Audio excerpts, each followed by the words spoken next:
Hey everybody, I'm Russ Taff, and I came to Nashville. The Imperials brought me here in 1976. I was 22 years old. I remember growing up, Daddy was a Pentecostal preacher that in a small little church, but he was also an alcoholic. Daddy preached a hard gospel, but then he would turn around 6 months later and he would relapse, start drinking, and they would vote him out of the church. And I remember them asking me to leave also, and I was 13 years old. And I said I hadn't done anything wrong. And my uncle said, who took over pastorship, he said, "I don't care, you're a son, we don't want you here." So that was my first introduction to legalism.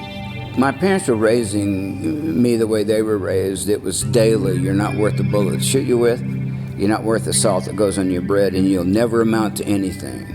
But I came to Nashville, and within the first 2 years, we won a Grammy.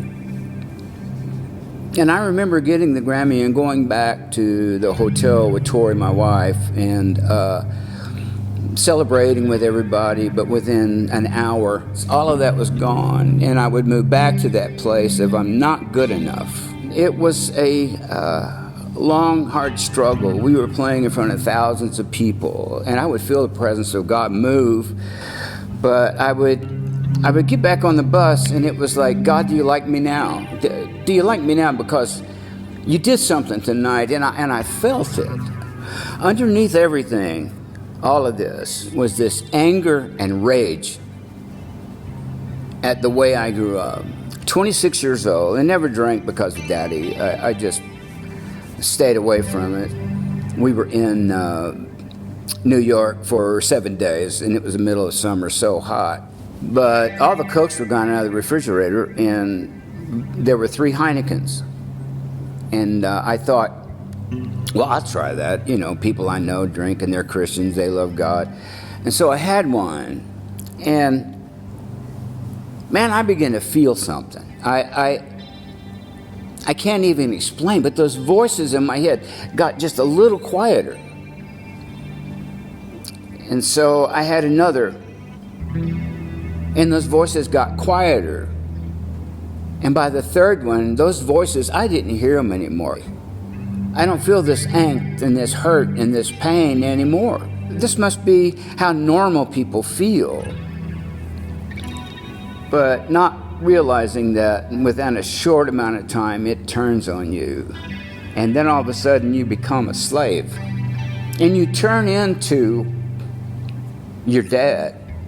And I hated myself. I was everything I swore I wouldn't be. So here you have this guy that loves Jesus, and I would stand and I would sing and I would tell people how wonderful he was, and then I'd walk off stage and there is this loathing about who I was and what I was. But somebody saw what was going on, somebody I loved very much, and they did an intervention on me. And I went to treatment. And for the first time in my life, the trauma of my childhood and addiction was start to be addressed. I had 10 years sobriety, and my dad died.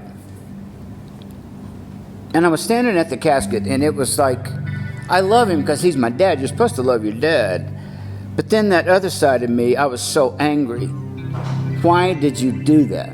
But the things that he did to his sons and the things that happened in this home should never have happened. So after 10 years sobriety, the way I dealt with that pain is I drank. And the therapist I was seeing said, "Russ, you're never going to be able to stay sober until you deal with the trauma of your childhood." And so I went to this place in Santa Fe, New Mexico. They went back to my childhood, and they began to pull out all these pieces and this hurt and this pain and this anger and this rage. When I left there 65 days later, I wasn't angry anymore. There's a pastor down there in Houston that was dying from cancer and asked if I could just come and say hello. And so I got my guitar and I headed to the hospital. I go into the hospital room, and I'm just startled because this guy looks so much like my dad. I mean, big hands, white hair, blue eyes. So I sang to him for a while, and he started getting tired. But then I asked him before I walked out of there, I said, Bishop Jones, would you pray for me? And he stood up, and he was looking down. My dad was 6'2", and he's looking down into my face with these blue eyes. And he begins to pray. And I was looking into the face of my dad. And then he began to affirm me like a father would a son. And he began to tell me how much Jesus loved me, how Jesus was proud of me, and began to pour into me. And the more he poured into me, the harder I cried. But he pulled my head to his belly, and he began to stroke my hair and say, Russ, you are so beloved of God. You're his treasure. You're his love. And he's so proud of you. And something inside me broke. And I realized that God had set this up for me probably before I was born, because he would watch the timeline of my life, and just when I needed this, he brought somebody that looked just like my dad, that prayed for me and affirmed me. And it was like God healed my spirit that day. I forgave that day, and that was huge. And I could look in the mirror and I see a guy that's life had been changed because he forgave. I was no longer held. I forgave, and he forgave me.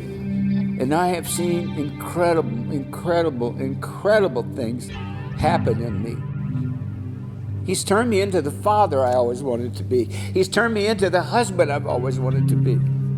He wants us free. And when we hold on to anger and unforgiveness, it's like a 100-pound sack of flour on your back that you try to go through life, and it just does not work.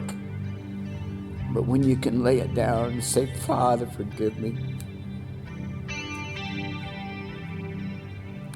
Forgive me. And then all of a sudden things begin to change and you're free.